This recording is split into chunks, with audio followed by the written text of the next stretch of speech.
नमस्कार, मैं हूं आकर्षण उपल और इस समय आप ये सीधी तस्वीरें देख रहे हैं करनाल से, जहां पर आपको बता दें कि जस हत्याकांड को लेकर करनाल के एसपी गंगाराम पुनिया आज प्रेस वार्ता को संबोधित कर रहे हैं। उनसे जानते हैं एक बार कि क्या कुछ आज जस हत्याकांड को लेकर खुलासा करने वाले हैं, क्योंकि तीनों आरोपी इसमें गिरफ्तार हो चुके हैं। आप सभी लोगों से अपील, जो भी लोग इस वीडियो को देख रहे हैं इसे साथ के साथ जरूर शेयर करें।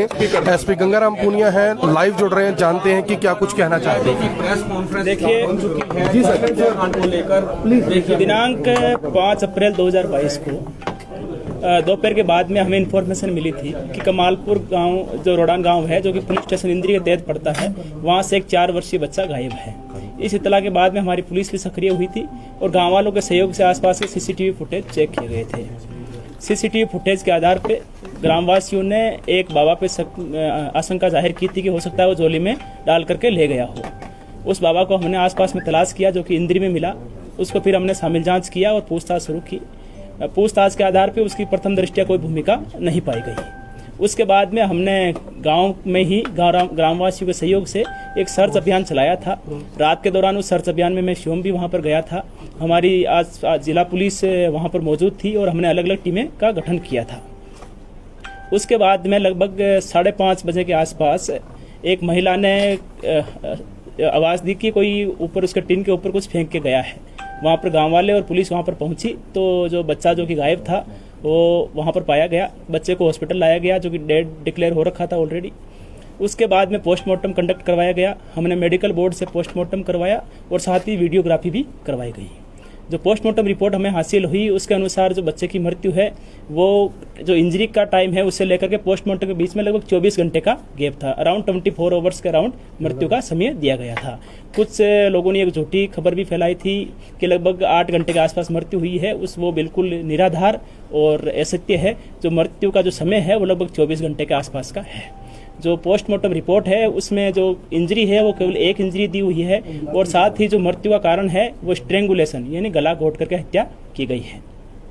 उसके बाद में जिस महिला ने उस डेड बॉडी को वहां पर आवाज़ सुनते हुए देखा था और जिस एक स्वर्ण दे नाम की महिला के बारे में उसने कहा था कि वो उस समय छत से नीचे उतर रही थी, उसको भी, और वहाँ पर उनकी जो बहू थी धनवंती, उनको भी हमने शामिल जाँच किया था।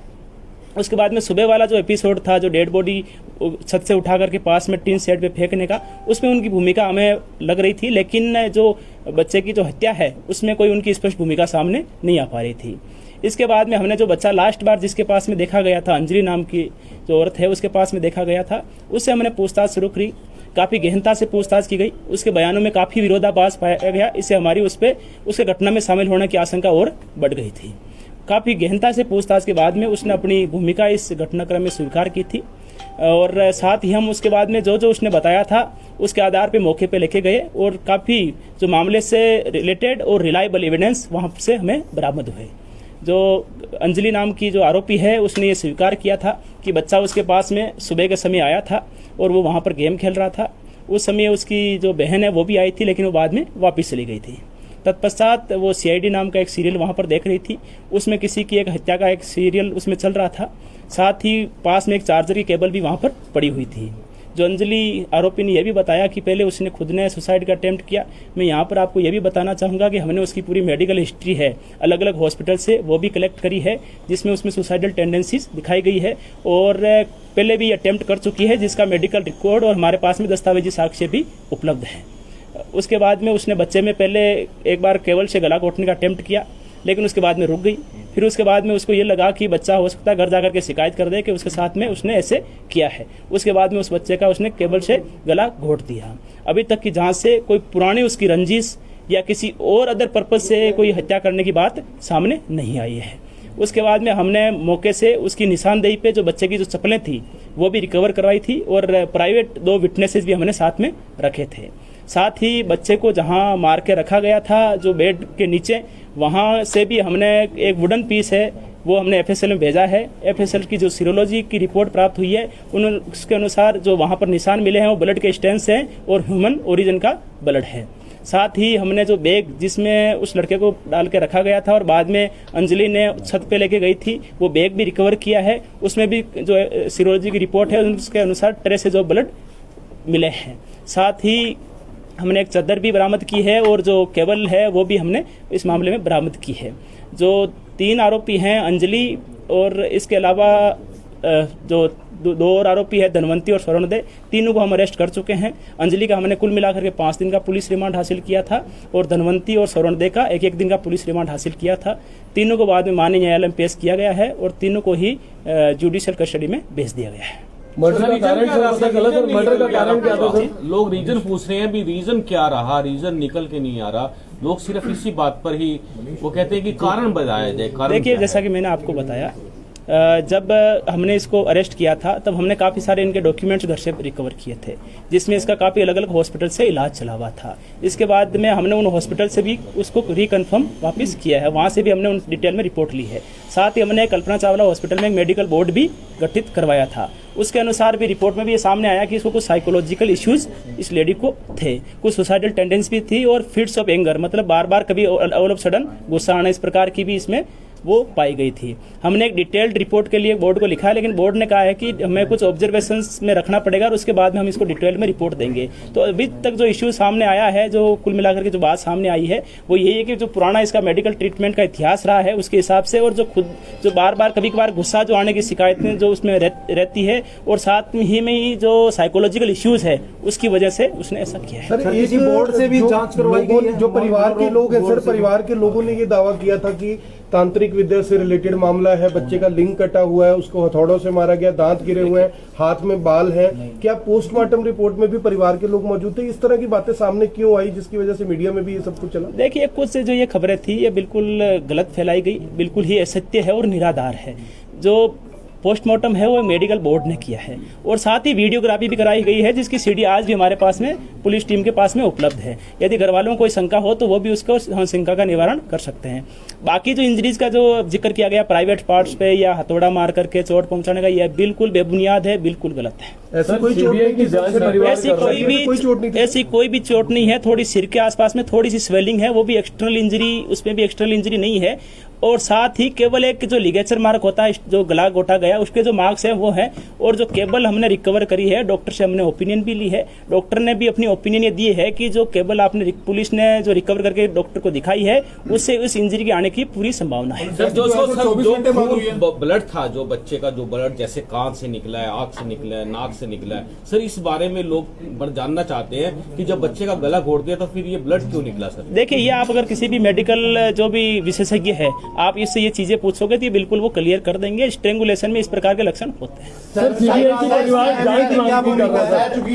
की जांच की मांग कर रहा है परिवार, सर उसके बारे में क्या कहना? देखिए, मैं इतना कहना चाहूंगा कि जब तक जांच जिला पुलिस करनाल के पास में है, तब तक हम ये इंश्योर करेंगे कि जांच बिल्कुल निष्पक्ष हो, तथ्यों पे आधारित हो, और विश्वसनीय और वैज्ञानिक साक्ष्य पेंडिंग थी, वो रिपोर्ट्स आ चुकी हैं सर, जो कल आनी पेंडिंग। देखिए, सीरोलॉजी और कुछ और रिपोर्ट हमारे पास में आ गई है, टॉक्सिकोलॉजी की भी रिपोर्ट आ गई है, डीएनए एग्जामिनेशन की जो रिपोर्ट है वो लगभग हमें उम्मीद है कि साइकोलॉजिकल बोर्ड ने क्या कहा है, वो साइको है, उसे इलाज की जरूरत है। देखिए, उनको हमने पुराना ट्रीटमेंट रिकॉर्ड दिखाया था, लेकिन उन्होंने कहा जी इस डिटेल्ड रिपोर्ट देने के लिए हमें कुछ दिन के लिए ऑब्जर्वेशंस पे रखना होता है, और उसके बाद में हम अपनी रिपोर्ट देंगे। लेकिन हम पूरी बात जवाब दें, लेकिन हम ये चाहते हैं कि इसमें एक डिटेल्ड हम रिपोर्ट जरूर प्राप्त करेंगे, ताकि आरोपी को किसी भी प्रकार का इस प्रकार का लाभ ना मिले। और दादी का क्या रोल रहा पूरा? देखिए, जो धनवंती और जो स्वर्णदेव को हमने अरेस्ट किया है, वो जो सुबह का घटनाक्रम था, जब उन्होंने डेड बॉडी वहां पर देखी तो उनकी ये जिम्मेदारी बनती थी कि तुरंत पुलिस को इत्तला करें। इसके बावजूद भी उन्होंने किसी और की छत पे रख देते हैं ताकि डाउट उन पे जाएगा, बॉडी को उठा करके वहां से वहां फेंक दिया। तो छत पे कितने बजे रखा गया? बॉडी का जो छत पे रखने का जो टाइम है वो लगभग जो एग्जैक्ट अभी 3:30 के लगभग बाद में रखा गया है, 3:30। देखिए, मैंने जो आज से आपको बताया, पुलिस और ग्रामवासियों के सहयोग से सर्च अभियान चल रहा था। उस समय गांव के लगभग बाहर की फिरनी के आसपास में सर्च अभियान चल रहा था। सर, लेट दर्ज हुआ सर, बच्चे की गुमशुदगी का जो मुकदमा था FIR के अंदर 8:50 शाम का दिया गया सर, वो एक्चुअली में दर्ज कब हुआ था? इन्फॉर्मेशन कब आई थी सर? देखिए, इन्फॉर्मेशन जैसा कि मैंने आपको बताया, हमारे पास में 3 बजे के आसपास इन्फॉर्मेशन प्राप्त हुई थी। तभी मैंने SHO को कॉल भी किया था, और SHO को संज्ञान में पहले से ही मामला था। वहां पर टीम मौके पर गई थी, वो तुरंत बाबा पे आशंका जाहिर की और तुरंत टीम बाबा को लेने के लिए निकल गई थी। उसके बाद में घर वालों से कांटेक्ट किया गया कि आप साथ में थाने में भी आ जाओ ताकि आप रिपोर्ट भी दर्ज कर सके, फॉर्मल औपचारिक रूप से मुकदमा भी दर्ज हो सके। तो जैसे ही हमारे पास में रिटर्न में कंप्लेंट आई उसी समय मुकदमा दर्ज कर दिया। अंजलि ने ये बात बोली है कि अंजलि ने ये बात बताई है कि वो उसका भी मर्डर करना चाहती थी लेकिन उसके ऊपर उसका बस नहीं चल रहा था, जो हमने बिल्कुल इंटरव्यू में ये बात थी। बिल्कुल, तो इससे कहीं ना कहीं लगता है कि जो अंजलि उसका मानसिक संतुलन इस तरह का था, मार वो किसी को भी सकती थी। सर देखिए, ये बात जरूर हमारी पूछताछ में भी सामने आई थी, लेकिन जिस प्रकार से मारने के बाद में भी जो उसके द्वारा प्लानिंग की गई, बैग को वहाँ जो बच्चे को छिपा कर रखना, फिर बैग में डाल देना, फिर रात के टाइम जब कोई गली में दिख नहीं रहा उस समय उसके दूसरे की छत पे रख के आना, तो ये सारे इश्यूज हैं जिसका हम डिटेल्ड में असेसमेंट करवाएंगे और हम चाहेंगे कि आरोपी को इसका किसी भी प्रकार से लाभ ना सर वो जेल में सुसाइड ना करें, क्योंकि उसने भी पहले कई बार सुसाइड किया है, तो उस तरीके से आप लोग कितनी सुरक्षा में रखेंगे? देखिए, मैं आज जेल सुपरिटेंडेंट से भी उनको भी अवगत करवा रहा हूँ कि इस संबंध में इस जो आरोपी है इस पे विशेष निगरानी रखी जाए। सर राजेश और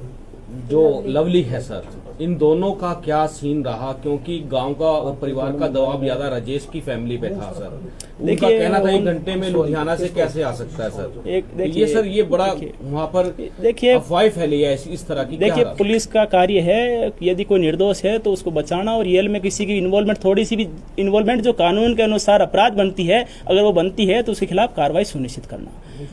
जो राजेश का जो इस पे कुछ लोगों ने आशंका जाहिर की है या उसकी भूमिका को संदिग्ध माना है, उसके संबंध में हमने उनका फोन भी रिकवर किया है उसका, और जो उसकी फोन में कुछ कॉल रिकॉर्डिंग्स भी हमें मिली है, तो उसमें ऐसी कोई हमें कुछ संदिग्ध नहीं लगा जिसके आधार पर उसकी भूमिका इस मामले में जाहिर हो। साथ ही हमने लवली जो कि अंजलि का पति है, अंजलि और राजेश, तीनों के फोन है वो फोरेंसिक लैब में भेजे हैं ताकि इनके यदि छोटा मोटा घर वालों को डाउट भी हो कि उनको डाटा डिलीट कर दिया तो वो भी हम रिकवर करवा करके उसमें चैटिंग भी हुई थी। अंजलि को डाउट था कि मेरा नाम आ सकता है बीच में, वो चैटिंग बिल्कुल जो दोनों से हमने अलग अलग पूछताछ भी करी थी इस मामले में। तो उसने जो अंजलि है उसने लवली को पोस्टमार्टम के दौरान ये पूछा था कि क्या पोस्टमार्टम हो गया है, तो उसने कहा कि अभी चल रहा है। तो अंजलि ने पूछा कि हो सकता है उस पर मेरे फिंगरप्रिंट आए, तो उस टाइम लवली ने इस बात पे उतना गौर नहीं किया था, लेकिन जो चैटिंग है वो डिलीट हो रखी है जो पूछताछ के दौरान सामने आया है। तो दोनों तरफ से डिलीट है सर, दोनों तरफ से डिलीट है। तो हमने दोनों के ही फोन जो है वो साइबर फोरेंसिक लैब में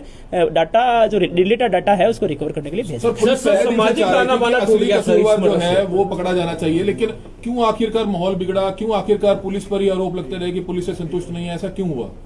देखिए, ऐसा है, 4 साल के बच्चे की मृत्यु होना बड़ी एक दुखदायी घटना थी, एक दुर्भाग्यपूर्ण घटना थी। जिला पुलिस भी चाहती थी कि इस मामले में जल्दी से जल्दी असली जो आरोपी जो इसमें इन्वॉल्व रहे हैं उन तक पहुंचा जाए, लेकिन क्योंकि साथ में हमारा काम ये भी इंश्योर करना था कि जांच है वो साक्ष्य का आधारित और विश्वसनीय हो। तो हम कुछ रिपोर्ट्स का भी वेट कर रहे थे एफएसएल से, हमें बड़ी मदद मिली। एक्चुअल में एफएसएल से हमें कुछ रिपोर्ट्स बड़ी टाइमली भी मिली, जिससे भी हमें इन्वेस्टिगेशन को आगे बढ़ाने में बड़ी मदद मिली। साथ ही हमने जो पोस्टमार्टम जो रिपोर्ट है उसकी भी जो विशेषज्ञ है उनसे भी पोस्टमार्टम रिपोर्ट के बारे में डिटेल से हमने उनसे भी मदद ली। और पहले जिन पे डाउट किया गया उनका रोल केवल सुबह सुबह के घटनाक्रम में मिला, जो दिन का जो घटनाक्रम था उसमें उनकी पुष्टि नहीं हो पा रही थी। इसके बाद में हमने अंजलि से पूछताछ की और फिर हम एक्चुअल में वास्तविक आरोपी तक पहुंचे। हरियाणा के लोगों को इनकी नजर थी इस पूरे मामले में, आश्वस्त करना चाहेंगे कि जो जांच हुई है ठीक है, सभी सही आरोपी फिलहाल यानी कि जेल में है? देखिए, डेफिनेटली जो भी कोई बात हम कह रहे हैं तो बड़ी जिम्मेदारी के साथ में और सबूतों के आधार पे कह रहे हैं, और जैसे ही डीएनए एग्जामिनेशन रिपोर्ट आएगी तो और हमारी जो बात है वो और पुख्ता हो जाएगी। जितने भी अभी तक पुलिस ने जांच करी है, हमने ये सुनिश्चित करने का प्रयास किया है कि हम एक मामले में प्रभावी और निष्पक्ष जांच करके एक अच्छा केस माननीय न्यायालय के समक्ष पेश करें और इस मामले का प्रभावी अभियोजन इफेक्टिव प्रोसिक्यूशन भी सुनिश्चित हो ताकि मामला अल्टीमेटली कन्विक्शन तक पहुंचे। अगर मेडिकल बोर्ड ये कह देता है ये साइको है तो फिर उसके बचने के चांसेस होते हैं? देखिए, मैंने जैसे कहा कि क्योंकि इस मामले में अभी काफी सारे जो पहलू है जो हर कोई पहलू में आपको मीडिया के समक्ष अभी नहीं रख सकता, लेकिन हम मेडिकल बोर्ड के समक्ष जो बोर्ड कॉन्स्टिट्यूट करवाया है हमने उनके समक्ष डिटेल में सारी चीजें हम रखेंगे और उसके बाद में एक असेसमेंट रिपोर्ट प्राप्त होगी। और मुझे उम्मीद है कि इस मामले को हम जहां अंजाम तक, जो सभी लोग चाहते हैं कि ये मामला एक अंजाम तक पहुंचे और इसमें जिस का भी जितना भी रोल रहा है उसको सख्त सजा मिले तो जरूर।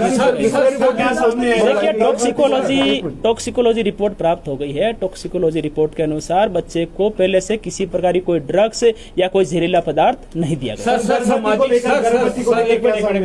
सामाजिक ताना बाना टूट गया है। अब लोग अपने बच्चों को अपने नजदीकी रिश्तेदारों के पास नहीं छोड़ सकते हैं, विश्वास नहीं कर सकते हैं। सर ये बहुत बड़ी एक बुराई सामने निकल कर आ गई है, इसके लिए प्रशासन क्या सोच रहा है? देखिए, हमारे समाज का सामाजिक ताना बाना अभी भी बहुत मजबूत है और काफ़ी जो लोग हैं वो बड़े प्यार से रहते हैं।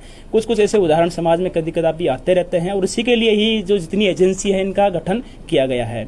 हमें ये सुनिश्चित करना चाहिए कि यदि किसी प्रकार का कोई उदाहरण ऐसा हमारे सामने आए तो उसमें सारे समाज के लोग आपस में मिलकर के उस व्यक्ति को जो सख्त सजा मिलनी चाहिए वो जरूर मिले। आखिरी सवाल है कि बहिष्कार हुआ था राजेश के परिवार का, लवली का जो परिवार है अब उसका भी होगा, उनकी सुरक्षा को कैसे सुनिश्चित किया जाएगा? क्योंकि आपने तो खुलासा कर दिया लेकिन अभी भी जो गांव के लोग हैं वो कहीं ना कहीं उसी परिवार के ऊपर उंगली उठा रहे हैं। उनकी सुरक्षा को लेकर सर क्या कुछ किया जाएगा? वो भी एक इम्पोर्टेंट फैक्टर है सर इसी में एक परिवार भी आरोप लगा रहे हैं कि राजेश के परिवार को बचाने का प्रयास किया जा रहा है। सर परिवार के लोग देखिए ना,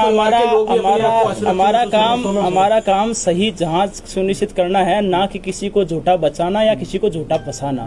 ये हमारा काम बिल्कुल नहीं है। जो जिला पुलिस है वो बिल्कुल प्रोफेशनल ढंग से काम कर रही है और ये सुनिश्चित करने का पुलिस ने पूरी तरह से प्रयास किया और किया भी है कि इस मामले में जो एक्चुअल आरोपी है और जिसकी जितनी भूमिका है उसके हिसाब से जो मामला है वो माननीय अदालत तक पहुंचे और माननीय अदालत में हम अपना जो मामला है बिल्कुल अच्छे ढंग से रखें।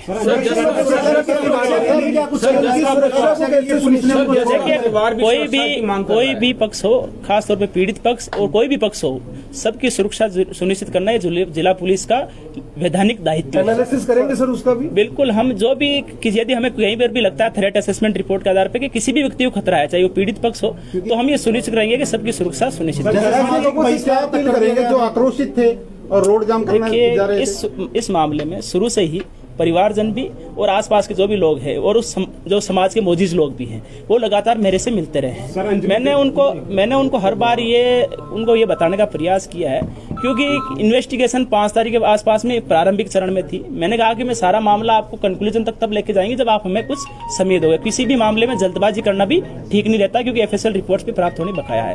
कुछ लोग उसमें से संतुष्ट भी थे, कुछ लोगों के अपने अपने डाउट्स थे। वो मैंने उनको ये भी कहा कि आपके जो भी इस मामले में डाउट्स हैं, जैसे सारी रिपोर्टें प्राप्त होती रहेगी हम आपके एक एक डाउट क्लियर करते रहेंगे। हमारी ये जिम्मेदारी है कि आपके जो भी डाउट्स हो वो हम डाउट्स उनको क्लियर करें, लेकिन हम ये कतई ये भी नहीं करने वाले कि किसी भी बंदे पे यदि कोई छोटा सा भी आपने संदेह प्रकट किया किसी भी वजह से तो और उसका कोई यदि मामले में रोल नहीं पाया जाए तो उसके खिलाफ कोई कार्रवाई करें। सर एक सवाल उठ रहा है कि जो राजेश का परिवार था, माँ और पत्नी, उनको इतनी सुबह कैसे पता चला छत पे शव है? देखिए, इस मामले में जो बात सामने आई थी कि जो अंजलि है वो धनवंती के पास में गई थी और धनवंती ने जब पूछा कि क्या चल रहा है तो उसने ये कहा कि आसपास की जो है वो तो सर्च अभियान पूरा हो चुका है, अब अपने कुछ घर हैं यहाँ के घर वो बाकी रह गए हैं, तो तुम भी अपना आसपास में चेक कर लो। इसी के आधार पे धनवंती है वो ऊपर गई थी। जब ऊपर उसने बच्चा देखा तो उसने वापस आकर के अपनी सास जो कि बैठक से आ रही थी उसको बताया कि अपने जो बच्चा जिसको ढूंढ रहे हैं वो तो अपनी छत पे पड़ा है।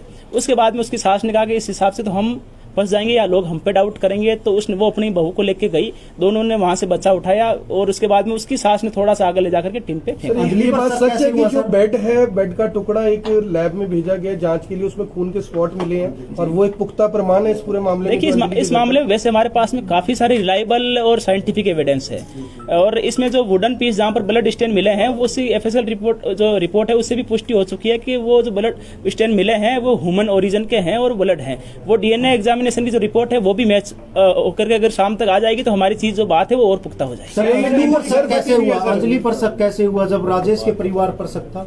देखिए, इस संबंध में हमारे पास में जो लास्ट सीन जो बोलते हैं कि अंतिम बार बच्चा या जो भी व्यक्ति है जो विक्टिम है वो किसके साथ में देखा गया, तो हमारे पास में जानकारी सामने आई कि अंतिम बार बच्चा है वो अंजलि के पास में देखा गया था। सर, अंजलि राजेश और के घर ही क्यों गई? क्या उन्हें भनक थी इस बात की कि इनकी पुरानी रंजिश है?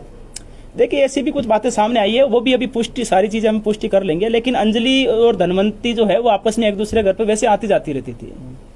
तंत्र विद्या का तो कुछ नहीं निकला सर इसमें? देखिए, मामला कोई तंत्र विद्या से या इस प्रकार की कोई जो भी बातें आई थी वो सामने उससे कोई जुड़ा। आखिरी सवाल है सर, CIE 2 ने जांच की, दबाव काफी था, मीडिया का भी प्रेशर था, लोग भी प्रदर्शन कर रहे थे, CIE 2 के लिए कुछ कहना चाहेंगे? मर्डर का काफी डेफिनेटली। देखिए, इसमें जो ASP इंद्री है, हिमाद्री कौशिक जो IPS हैं, उनके नेतृत्व में एक SIT का हमने गठन किया था जिसमें CIE 2 से इंस्पेक्टर मोहनलाल भी थे और मैंने वेरी फर्स्ट डे से यही मेरी तरफ से निर्देश थे कि इस मामले में यह सुनिश्चित किया जाए कि कोई भी निर्दोष चाहे कितने ही दबाव क्यों ना हो, फंसे ना। और यदि जिसका जितना भी इन्वॉल्वमेंट है, जिस सीमा तक इन्वॉल्वमेंट है जो कानून के अनुसार दंडनीय अपराध है, उसके हिसाब से उस पर जरूर कार्रवाई होनी चाहिए। तो हमारी जो SIT टीम है उसने रात दिन ये मेहनत करके निश्चित तौर पे इसमें काफ़ी अच्छी इन्वेस्टिगेशन सुनिश्चित की है और आगे भी ये इंश्योर करेंगे कि जो मामला कोर्ट तक पहुंचे तो एक पुख्ता केस हमारा कोर्ट में कोई जाए। आरोपी नहीं है सर जिसकी गिरफ्तारी होनी है? देखिए अभी तक की जांच के अनुसार नहीं है, लेकिन फिर भी अभी कुछ रिपोर्ट्स और साथ में जो साइबर फोरेंसिक लैब में जो मोबाइल भेजे हुए हैं उनकी रिपोर्ट भी प्राप्त होनी किसी को नहीं है सर अभी अंडर? देखिए मामला अभी अनुसंधानाधीन है। जब चालान एक्चुअल में हमारा तैयार होता है तब हम कुल मिलाकर ये कहते हैं कि जब हमारे मामले में जांच पूर्ण हो गई है। साथ के साथ ही मैंने DC साहब से ये भी रिक्वेस्ट की है कि हरियाणा सरकार ने जो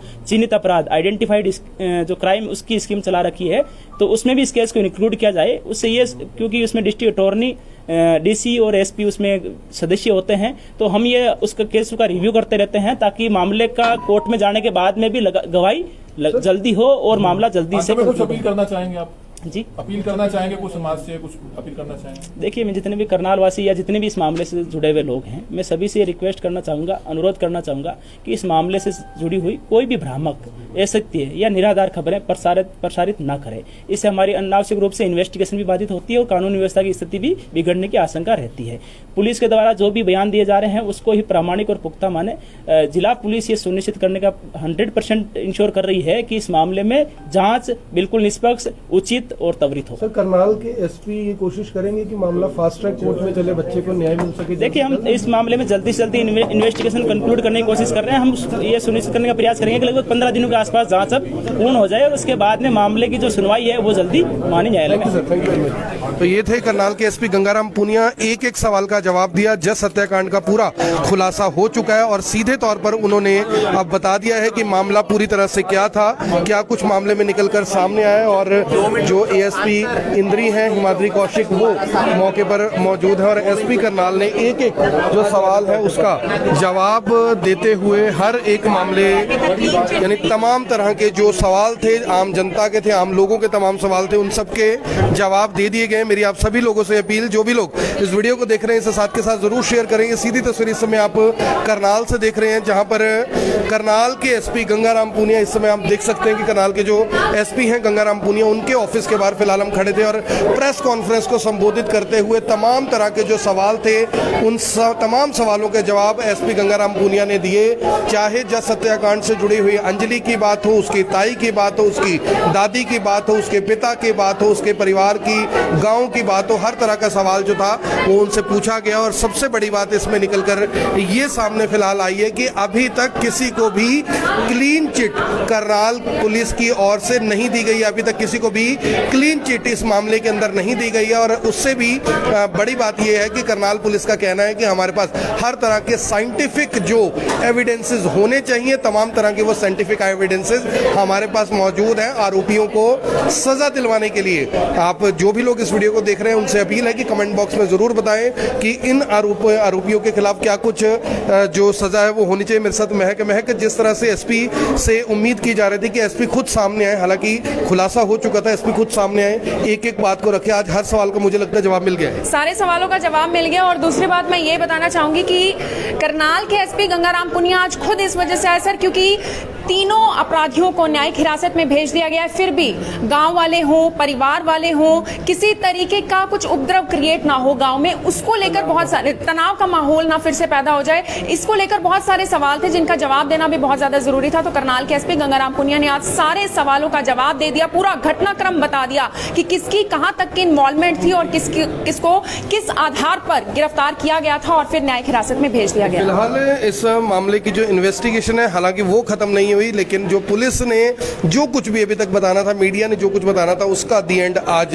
जरूर हो गया। अभी तक की जो स्टेटमेंट, जो ब्रीफिंग SP करनाल की ओर से आई है उसके अनुसार अब देखना होगा कि इस मामले में पुलिस कब तक इस मामले में चार्जशीट फाइल करती है और चार्जशीट फाइल करने के बाद इस मामले को क्या फास्ट ट्रैक कोर्ट में चलाने के लिए जो हरियाणा सरकार है वो इजाजत दे देती है। अगर ऐसी इजाजत मिलती है तो आरोपियों को जल्द से जल्द सजा मिल पाएगी। और सबसे गंभीर बात कि क्या एक महिला जो 2.5 महीने की प्रेग्नेंट बताई जा रही है उसको लेकर जो कोर्ट है वो किस तरह का फैसला देता है, ये भी अपने आप में गंभीर है। और उसके साथ साथ अगर वो महिला प्रेग्नेंट है तो क्या उसको जेल में ही रखा जाएगा, क्योंकि एक स्थिति ऐसी भी आएगी कि उस महिला को अस्पताल की जरूरत पड़ सकती है। उस मामले में क्या कुछ होगा, ये अपने आप में बड़ा गंभीर मामला जरूर है, क्योंकि इससे पहले इस तरह के मामले हमने फिल्मों में, नाटकों में जरूर देखे थे, लेकिन अपने आप में बहुचर्चित जस हत्याकांड मामला करनाल का, जिसमें जस्टिस फॉर जस के नाम से कई मुहिम चली, लोगों ने यानी कि प्रदर्शन भी किए, एसपी करनाल से बातचीत भी हुई, और कुल मिलाकर अब 3 आरोपियों को इस मामले में जेल भेज दिया गया, न्यायिक हिरासत में भेज दिया गया है। और अब देखना होगा कि इस मामले की चार्जशीट कब तक फाइल होती है। आप सभी लोगों से अपील, जो भी लोग इस वीडियो को देख रहे हैं इसे साथ के साथ जरूर शेयर करें। आप देख रहे हैं IPN 24, मैं हूं आकर्षण उपल करनाल से, आप सभी के साथ लाइव। धन्यवाद। अब यहां तक आ ही गए हैं तो हमारे चैनल को सब्सक्राइब जरूर करें और नीचे दिए गए बेल आइकन को जरूर दबाएं, ताकि हर खबर सबसे पहले पहुंचे आप तक।